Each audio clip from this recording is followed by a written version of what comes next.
నమస్తే, జై శ్రీరామ్, భరత్ మాతాకి జై, వందే మాతరం. నేను మీ విలాసాగరం రమేష్. ఈరోజు 19th మే 2026 మంగళవారం మధ్యాహ్నం ఈరోజు విడేస్తున్నా. మన దగ్గర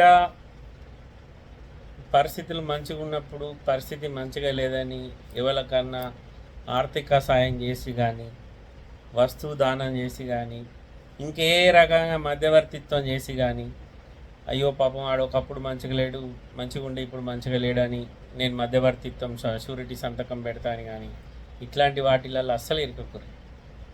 మొన్న ఈ మధ్యకాలంలో సిద్దిపేట జిల్లాలో ఒక పోలీస్ ఆఫీసరే అప్పిచ్చిన వ్యక్తిని చంపేసింది. భార్యాభర్తలు ఇద్దరు ప్లాన్ చేసి. అట్లనే నిన్న మొయినాబాద్ ఫామ్ హౌస్ అనుకుంటా ఒక మహిళ వాళ్ళ భార్యాభర్తలు ఇద్దరు కలిసి కొంతమంది ఒక 10 మంది దగ్గర 8 మంది దగ్గర అప్పు చేసినట్టు చేసి వాళ్ళను అప్పులు ఏదైతే అప్పు తీసుకున్న వాళ్ళు ఉన్నారో ఊకే డబ్బులు అడగడం వల్ల విసుగు పుట్టి వీళ్ళు బతికుంటే మనకి ఇబ్బంది అవుతుందని ఫామ్ హౌస్కి పిలిచి చంపే పనిలే పడ్డారు. ఇంకా అదృష్టం మంచిగా ఉంది, ఇంకో 7-8 మంది పోలేదట. పోతే వాళ్ళు కూడా చచ్చిపోయారు ఫామ్ హౌస్లో. అసలు దునియా ఇది, కలియుగం. పైసల విషయంలో ఎవడన్నా మనం పైసలు ఇస్తే మర్చిపోవాలి. వాడిని మనం ప్రెషర్ చేసినామనుకో వాడు ఏదైనా ప్లాన్ చేస్తాడు మన మీద.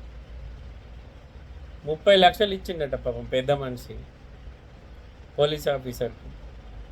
నేను ఒక గవర్నమెంట్ ఎంప్లాయీని, నేను 10 మంది నుంచి రక్షించాల్సిన పోస్ట్లో ఉన్నా అనే విషయం కూడా మర్చిపోయి పిల్లలతో ప్లాన్ చేసి ఆయన తప్పించుకొని పంపిస్తాను. అది అట్లా పోయిందా? అది జరిగి 10 రోజులేమో అవుతుంది కావచ్చు అంతే. మళ్ళీ ఇప్పుడు ఆ హైదరాబాద్ స్టోరీ బయటపడ్డది. ఏకంగా ఫామ్ హౌస్లనే పిలిచి ఫామ్ హౌస్లనే చంపి అక్కడనే తవ్వి బొంద కూడా పెట్టిరంట. ఎంత మూర్ఖులు తయారయ్యారు మనుషులు. అందుకే ఇప్పుడున్న జనరేషన్లో ఎవ్వరికి సాయం చేయొద్దు. సాయం చేస్తే మర్చిపోవాలి, అడగద్దు. ఇక అడిగితే ఆడు రివర్స్ అవుతాడు. ఇది పక్క ఎక్స్పీరియన్స్ తోటి చెప్తున్నాను. నేను 2020 కరోనా పీక్స్ టైం, అప్పుడే ఇక కరోనా మెల్లమెల్ల తగ్గుముఖం పట్టింది. అందరూ పనులలో బయట తిరిగే టైంలో మన దగ్గర పనిచేసిన ఒక డ్రైవరు జమానా కింద అంటే పర్మనెంట్ వేయలేడు, ఎప్పుడు టెంపరవరీలు పోతుండే. ఆయనకు పర్మనెంట్ సాత కాదు. పర్మనెంట్ వేయాలంటే ఆయన ఏంటంటే ఈ ఒక ట్రిప్ పోయి వచ్చిన పైసలు ఒక 2-3 రోజులు ఎంజాయ్ చేసి మళ్ళీ ఆ పైసలు అయిపోయాక మళ్ళీ పనిచేసే బాపత్ అన్నట్టు. కంటిన్యూగా పనిచేసి పెళ్ళం పొరగాలను సాధాలి అనే ఆలోచన కంటే 10 రోజులు పని చేయాలి, 20 రోజులు సుఖపడాలని అది పెట్టుకున్నాడు ఆయన. ఏం చేసిండు ఆయన?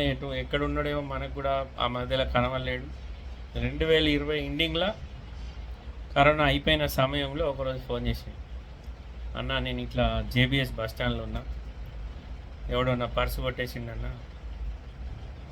బస్కు ఇంటికి వద్దాం అనుకుంటున్నా, బాగా రోజులే అన్న, పిల్లలను చూడకు, హైదరాబాద్లో ఉంటున్నా, బాగా రోజులు అవుతుంది, వద్దాం అనుకుంటున్నా. తీరా బస్ స్టాండ్ దాకా వచ్చినాక పర్సు కొట్టేసిండన్న, జేబులో పైసలు ఏం లేవు, చిల్లర 100-200 ఉన్నాయన్న, అంతే బస్ కిరాయికి సరిపోతలేవు అన్నాక, సరే తమ్మి 500 పంపిస్తా రా అని చెప్పింది.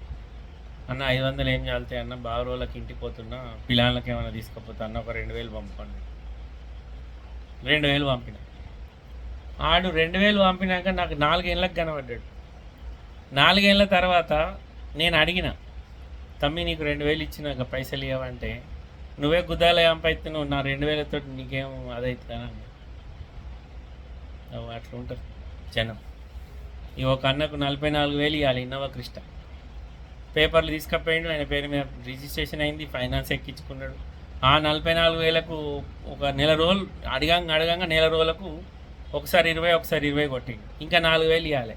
ఇక 4,000 అడుగుతామంటే ఫోనే లిఫ్ట్ చేస్తలేడు. అంటే చాలామంది ఏంటంటే ఎవడన్నా కష్టపడి 10 రూపాయలు సంపాదించుకోగానే ఈయనకి ఉట్టిగానే ఇట్లా ఒక చెట్టు కింద నిలబడి ఆకులు తెంపుకున్నంత సులువుగా ఆకు తెంపే శ్రమ కూడా లేకుండా పైకి వెళ్ళి చెట్టు మీద నుంచి రోడ్ల కట్టలు టప్ప కింద పడతాయి. ఒక మనిషి కొన్ని లక్షల రూపాయలు మనల్ని నమ్మి మనకు, సరే అందరు మిత్తి తీసుకుంటారని అంటలేను, బయట మార్కెట్ల కంటే నమ్మకంగా రూపాయి ఇస్తాడో రూపాయిన్నర ఇస్తాడో అని వాళ్ళకి బ్యాంకులో పెట్టడం ఎందుకని ఆశ కొద్ది మిత్తి మీద బతికేట వాళ్ళు కూడా ఉంటారు. అది పాపం, అది నేరం, మిత్తి ఇవ్వద్దు. కానీ చెప్తున్నా, అసొంటి వాళ్ళు మిమ్మల్ని నమ్మి కొంతమంది మీకు డబ్బులు ఇస్తే ఏకంగా వాళ్ళని చంపాలనే ప్లాన్ చేసిరంటే అబ్బా,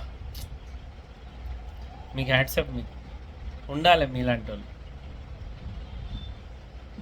మనుషులను ఏకంగా భూమి మీద లేకుండా వేసి వాళ్ళ కుటుంబ సభ్యులకు శవాలు కూడా దొరకకుండా అదే ఫామ్ హౌస్ దగ్గర బొందల పెట్టిరంటే అబ్బబ్బబ్బబ్బా. ఇదే ఫస్టా? ఇంతకుముందు ఇంక ఇట్లాంటివి ఏమన్నా వేసిర్రా? మిస్సింగ్ కేసులు అవుతున్నాయి అంటే ఒక ఇసొంటి ఏమంటే మిస్సింగ్ కేసులు అవుతాయి. ఇప్పుడు ఆ సిద్దిపేట అది బయటపడ్డది కాబట్టి ఆయన భాగవతం అంతా పబ్లిక్ తెలిసింది. బయటపడకపోతే ఆడ హీరో అవుతుండే ఈడేమో ఆత్మహత్య చేసుకుంది అనుకుంది. నిజంగా అక్కడ ఉన్న పోలీస్ ఆఫీసర్లకు యాక్సెప్ట్. సొంత డిపార్ట్మెంట్ అయినా కానీ చట్టపరంగా న్యాయం ఎవరికైతే అన్యాయం జరిగిందో అన్యాయం జరిగిన వాళ్ళ తరఫున నిలబడి నిజాలను బహిరంగంగా బయట పెట్టిరు. వాళ్ళు ఎలాంటి పొలిటికల్ ప్రెషర్కు లొంగకుండా తప్పు చేసినప్పుడు మన డిపార్ట్మెంట్ అయినా తప్పే అని చెప్పిరు. అట్లనే ఉండాలి. సూటిగా మాట్లాడి ఉన్నట్టు ఎప్పుడే కరెక్ట్. సరే అప్పటి మంది నొచ్చుకుంటారు కావచ్చు, నొచ్చుకొని, కానీ తర్వాత దాని ప్రతిఫలన వెళ్తుంది. తీయగా మాట్లాడేటోడు గొంతు వచ్చి తగ్గలేదు. ఇప్పుడు వాళ్ళు ఏంది, ఫామ్ హౌస్లకు రారి మంచిగా పార్టీ ఇచ్చి మీకు పైసలు ఇస్తామనగానే మన వాళ్ళు ఆ ఫామ్ హౌస్ అనగానే పాయిరు. వాళ్ళకేం తెలుసు? మిగతా వాళ్ళు కూడా పోతే వాళ్ళ పరిస్థితి ఎట్లా ఉంటుండే? వాళ్ళు కూడా చచ్చిపోదురు. ఎందుకంటే ఇప్పుడున్న జనరేషన్లో ఎవ్వరిని కూడా నమ్మే పరిస్థితి లేదు. అంత భయంకరమైన గాడి ఆగించారు. అంత భయంకరంగా మనుషులు తయారయ్యారు. అందుకే ఎవరికన్నా మీరు ఇంట్రెస్ట్లకు ఇస్తే మాత్రం